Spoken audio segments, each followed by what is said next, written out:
Una pieza fundamental del diagnóstico médico es el examen físico. Eh, con el tiempo ha venido cambiando en función de la enorme cantidad de instrumentos y de tecnología que tenemos a disposición, que nos permiten ahora saltarnos ciertas cosas y dedicarnos a cuestiones más puntuales en materia del examen físico. Sin embargo, yo voy a tratar en los próximos minutos de describirles a ustedes lo que es el examen físico clásico, que va de cabeza a pie, y qué es lo que los médicos hacen y por qué lo hacen y qué pretenden descubrir con cada una de las técnicas y destrezas que se desarrollan con la educación y con la experiencia para tratar de saber qué es lo que tiene un paciente. Como les dije, el examen físico consiste en todas aquellas inspecciones visuales, palpatorias, auscultatorias, que es escuchar los sonidos, oler, palpar, tocar y ver al paciente para poder crear un, eh, una suerte de perfil de la condición de salud del paciente. Todos ustedes habrán oído de Sir Arthur Conan Doyle, el famoso detective, ¿verdad? De Sherlock Holmes, el personaje de Sherlock Holmes. Y él inducía una cantidad de cosas simplemente observando los acontecimientos, observando la escena del crimen o observando a los sospechosos. Lo mismo hace el médico. El médico es una suerte de policía que trata de hacer indagatorias sobre qué puede ser lo que le está pasando al paciente. Y esto comienza de cabeza a pie, como le dije. A nivel de la cabeza, quizás el foco de atención se concentra inicialmente en los ojos. En los ojos pueden revelar muchos aspectos de patologías que, si no son necesariamente oculares, pueden reflejarse a través de ciertos hallazgos en los ojos, en las membranas que rodean el globo ocular, la esclerótica, la pupila, la reacción pupilar, que es un reflejo importantísimo. Esa es una de las razones por las cuales los médicos usan las linternas un poco para poner un poco de luz sobre los ojos y ver si la pupila se contrae o se dilata, y eso nos dice mucho de ciertos sistemas neurológicos que son necesarios para ese reflejo pupilar. Luego vemos las membranas, ¿verdad? La conjuntiva, la esclerótica, que en un momento dado su color nos puede dar un indicio de si la persona puede o no estar anémica, ya que una persona sana con unos buenos niveles de hemoglobina tiende a tener una coloración muy especial que evidentemente cuando caen los niveles de hemoglobina y si la persona se hace anémica, se puede ver en esa conjuntiva la palidez de las membranas, ¿no?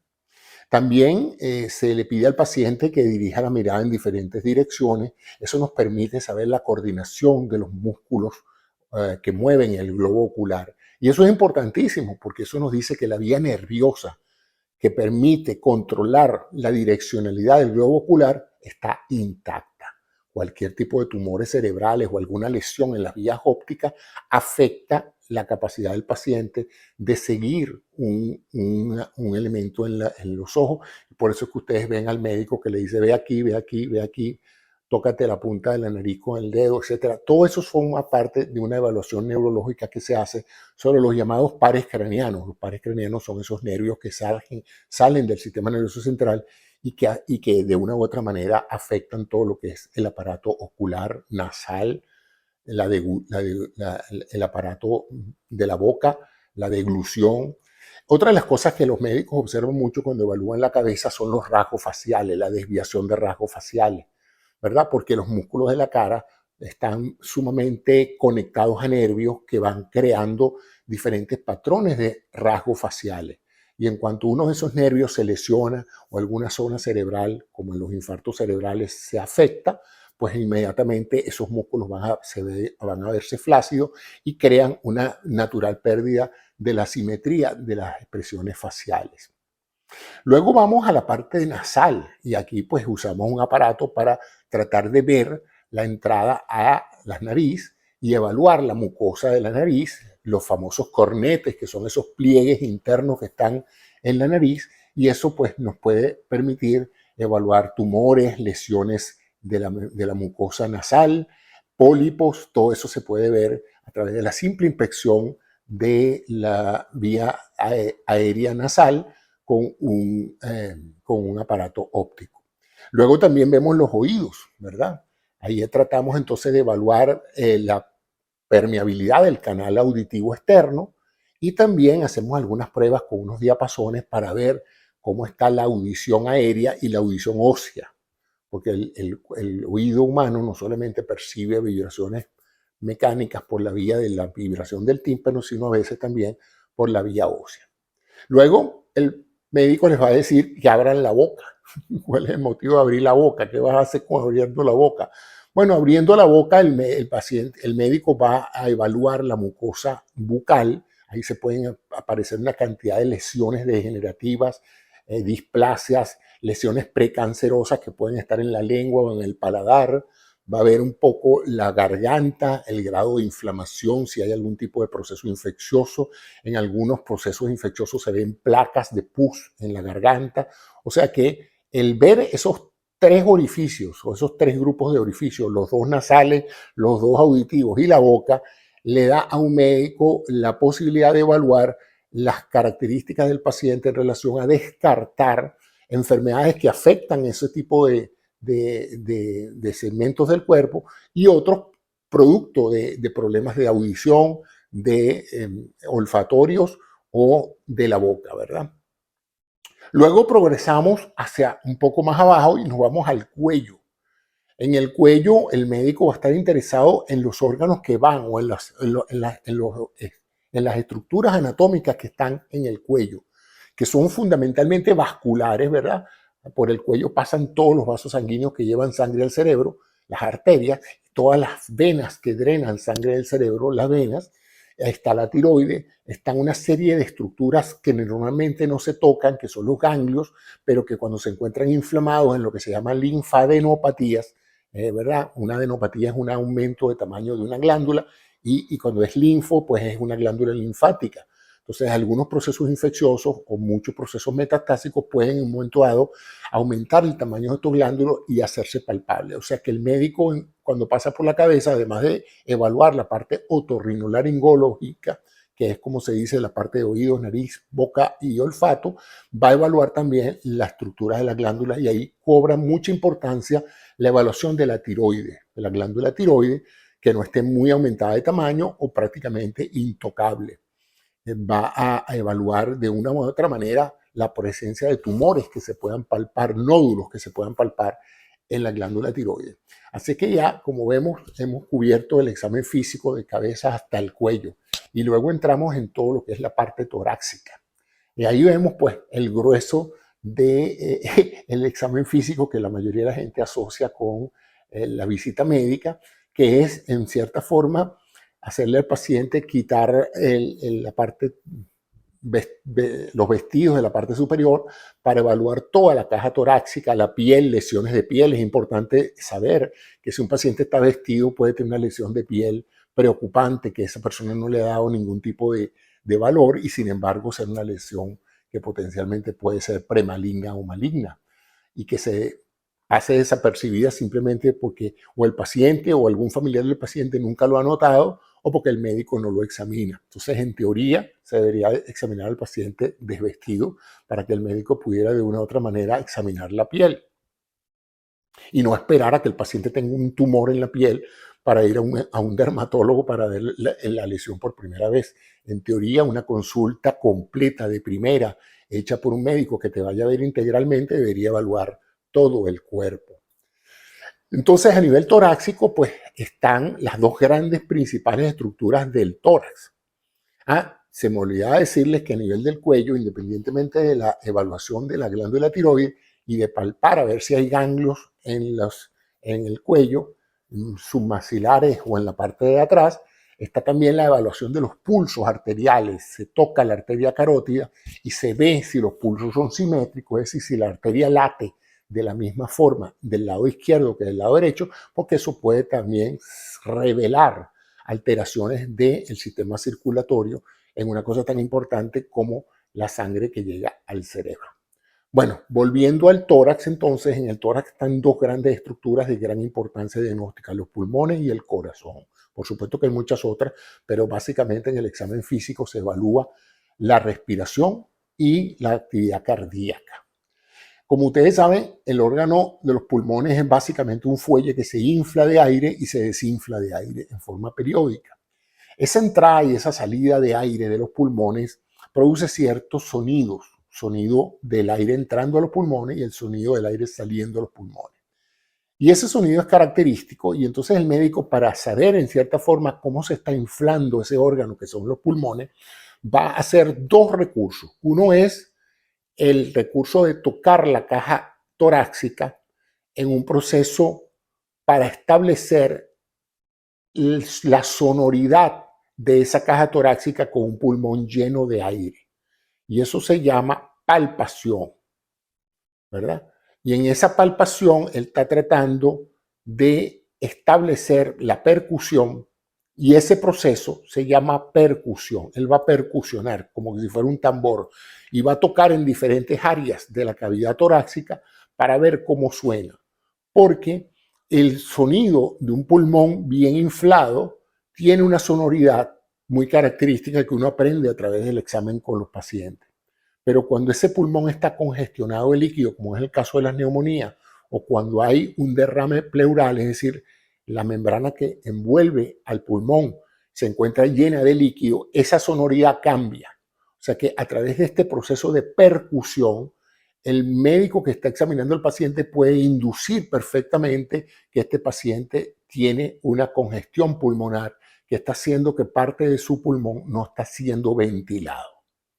Entonces, una vez que él hace la palpación y la percusión para establecer un poco la distribución del pulmón inflado dentro del tórax, él no lo está viendo, pero él está indirectamente evaluándolo a través de esas dos técnicas. Él se va a colocar el famoso estetoscopio, que es un aparato que conduce las vibraciones acústicas de la membrana de la copa del estetoscopio. La membrana de la copa del estetoscopio se conduce a través de un par de tubos hasta el oído y eso le permite al médico escuchar los sonidos del tórax, que podríamos dividirlos a grosso modo en dos grandes grupos, los sonidos cardíacos y los sonidos pulmonares. Los sonidos cardíacos son aquellos producidos por la entrada y salida de la sangre del corazón, la contracción del corazón y la operación de las válvulas del corazón. Y los sonidos pulmonares esencialmente el murmullo, que significa el aire entrando a los pulmones a través de los bronquios y el aire saliendo de los pulmones. Cuando los pulmones se encuentran congestionados por la llegada de líquido, por un proceso inflamatorio de carácter viral o de carácter bacteriano o traumático, se pueden producir ruidos que se llaman estertores pulmonares, es decir, ruidos atípicos que suenan muy feo y que se dividen en dos grandes grupos. Los muy finos se llaman crepitantes, señalan un poco la forma en que el alveolo se abre y se cierra con la llegada del aire una vez que está inflamado, y los otros son los ruidos roncos, que revelan pues procesos broncostructivos, los sibilantes, que son sonidos que son como un silbido y que reflejan el hecho de que el aire está entrando al pulmón, pero por unos tubos, por unos bronquios muy cerrados y por lo tanto silban, ¿no? Entonces esos son sonidos que el médico puede, junto con la percusión, ayudarlo a darse una idea de qué tan normal, de qué tan sana es la ventilación pulmonar y si hay problemas de dos tipos. Los restrictivos, que es cuando el pulmón no se puede llenar de aire porque está restringida su expansión, o los obstructivos, que es cuando el pulmón no se llena de aire porque la vía aérea, los bronquios, pues están tapados. Y si están tapados, pues no llega el aire a los espacios alveolares.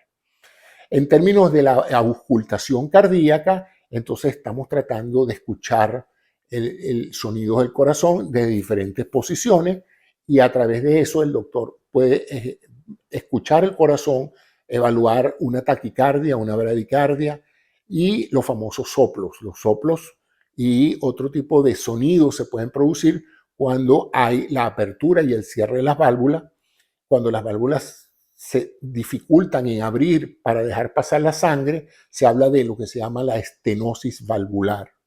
Cuando las válvulas, al contrario, no se terminan de cerrar, sino que se pliegan y dejan pasar la sangre cuando se devuelve, se habla de insuficiencia valvular.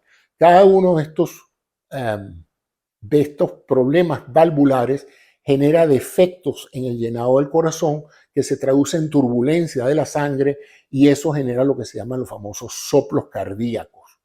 De tal manera que un médico competente que sepa usar su estetoscopio puede perfectamente diagnosticar una estenosis mitral, una insuficiencia mitral, una estenosis tricupídea, una insuficiencia tricupídea o algún otro tipo de problema cardíaco, simplemente escuchando los sonidos del corazón y percutiendo y auscultando también puede identificar un proceso de congestión pulmonar o un proceso de obstrucción bronquial, como en el caso de los asmáticos y otros procesos obstructivos que dificultan la ventilación pulmonar, y con una ventilación pulmonar insuficiente no hay una buena oxigenación de la sangre. Ok, ya pasamos de la parte torácica, ahora vamos a la parte abdominal. ¡Wow! Aquí hay de todo. Aquí está el estómago, está el páncreas, está el hígado, está el vaso, están los intestinos. O sea que hay una gran cantidad de cosas que podemos hacer allí. Allí vamos a usar las mismas técnicas que les dije. La palpación para ver si hay una masa, la palpación específica para ver si el hígado está grande o está normal, para ver si el vaso está grande o está normal. Eso se palpa por debajo de las costillas, uno palpa en el abdomen lo que se llama una hepatomegalia o una esplenomegalia, que es el aumento del tamaño del hígado o el aumento del tamaño del páncreas. Eso lo puede palpar un médico en un examen físico, ¿eh? Sin necesidad de ningún otro equipo, pero siempre y cuando el médico sea acucioso y haga el examen. Si no hace el examen, pues dependerá de un sistema de diagnóstico por imágenes para saber si el hígado está grande o no. Bueno, ahí también podemos evaluar con el estetoscopio en el abdomen soplos a nivel de la aorta, la arteria principal que lleva la sangre por todo el centro del cuerpo hacia las extremidades. Ese se llama la arteria aorta, es el tronco principal, es la superautopista de sangre. Y esa arteria, pues cuando se muestra obstruida o dilatada, en lo que se llaman aneurismas, esa arteria puede soplar, es decir, puede emitir sonidos que son audibles al estetoscopio, por lo tanto el doctor puede hacer un diagnóstico temprano de una lesión aórtica o de cualquier otro vaso abdominal que esté en esos casos. También escuchamos los ruidos del tránsito intestinal, ¿verdad? El tránsito intestinal genera una serie de ruidos hidroaéreos. Hidroaéreos se llaman porque por ahí, por el tubo digestivo, va pasando aire y va pasando agua, y eso genera pues cierto ruido cuyo carácter de interpretación es importante, porque si hay esos ruidos en forma normal indica que hay tránsito, que el intestino está funcionando adecuadamente y está propulsando el alimento a medida que pasa por los diferentes segmentos del intestino. Sin embargo, si eso no se escucha nada, puede ser normal, pero también puede reflejar, ¿verdad?, que el intestino de una u otra manera no está moviéndose adecuadamente por diferentes patologías que pueden producir eso, o el hiperperistaltismo, pues lo contrario, un tránsito intestinal súper acelerado que en un momento dado, pues, además de eso, pues, produce una cantidad de ruido bastante frecuente y exacerbado. Bueno, eso es un poco lo que podemos hacer a través del examen del abdomen, ver el aumento del tamaño de los grandes órganos, el vaso y el hígado. El páncreas no lo podemos palpar, pero está ahí metido entre uno y otro, y eso va a ser más difícil evaluar en la morfología, la forma y el tamaño del páncreas. Podemos detectar tumores y cuando hay colecciones abdominales, ¿verdad? En los casos de ascitis podemos ver la gran cantidad de líquido contenido en esa bolsa membranosa que rodea el intestino y las vísceras abdominales, que es el peritoneo. Y entonces ahí podemos ver la cantidad de líquido. De ahí en adelante seguimos bajando, vamos ya a la parte inguinal, a la parte donde están los genitales. El doctor debería explorar los genitales, palpar y evaluar la posibilidad de hernias inguinales que se producen a ese nivel, evaluar los genitales, revisarlos para ver cualquier alteración externa que uno pueda ver, ulceraciones, inflamaciones, tumores se pueden detectar a nivel de los testículos con la simple palpación. A nivel, en el caso femenino, el examen ginecológico, que también es importante hacerlo para detectar tempranamente procesos infecciosos atípicos, secreciones, una cantidad de cosas. Luego seguimos bajando hacia las piernas y ya a partir de ahí en adelante estamos hablando de la conducción nerviosa y de la conducción del pulso arterial. Entonces estamos tratando de evaluar los pulsos de las arterias femorales en ambos ambas zonas, en inguinal alta, luego a nivel de la rodilla, la parte poplitea, y luego en la parte inferior, en las arterias tibiales ya más cercanas a los pies. Y ahí podemos ver entonces si hay discrepancias entre el lado derecho y el lado izquierdo, uh, presumiendo pues que el flujo en una pierna puede estar llegando a la sangre con mayor impulso que con otro en diferentes partes. También se evalúa la vía nerviosa, que también están conduciendo los nervios utilizando pues los reflejos. Los reflejos son arcos donde se estimula una determinada estructura anatómica en la pierna e inmediatamente se produce un reflejo que debería ser rápido y importante y que nos da una idea de que también está la conducción nerviosa de ese paciente. También en los miembros superiores se hace exactamente lo mismo. Se compara el pulso de las arterias a nivel de ambas manos, en las arterias radiales o a nivel de las arterias axilares, y de igual manera pues se hacen evaluaciones de los reflejos, tanto aquí en el codo como en la mano, y en un momento dado el médico puede evaluar no solamente la parte de los reflejos de ese tipo, sino la parte sensorial. El médico lo va a tocar y le va a preguntar si usted siente lo mismo en la mano derecha que en la mano izquierda, si usted puede discriminar la diferencia entre una superficie suave y una superficie rugosa o puntiforme.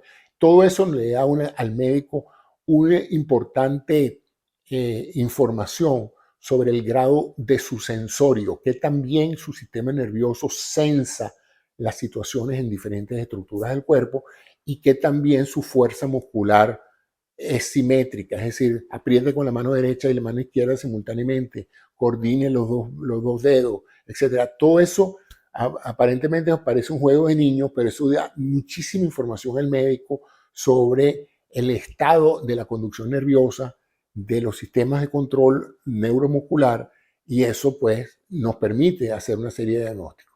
Bueno, después de este viaje de cabeza a pie, hemos podido ver cómo la importancia del examen físico completo, integral, de cabeza a pie, palpando, utilizando las manos, utilizando el estetoscopio, utilizando los aparatos de otorrino, las lámparas, el martillo para ver los reflejos, todo ese tipo de cosas le dan al médico una información bastante amplia que, junto con la anamnesis, que es ese interrogatorio donde el médico le pregunta si sus familiares han tenido una que otra enfermedad, los sitios donde ha vivido, los sitios donde se ha desarrollado, sus antecedentes quirúrgicos, es decir, cuántas operaciones ha tenido usted antes o qué otras complicaciones de salud ha tenido.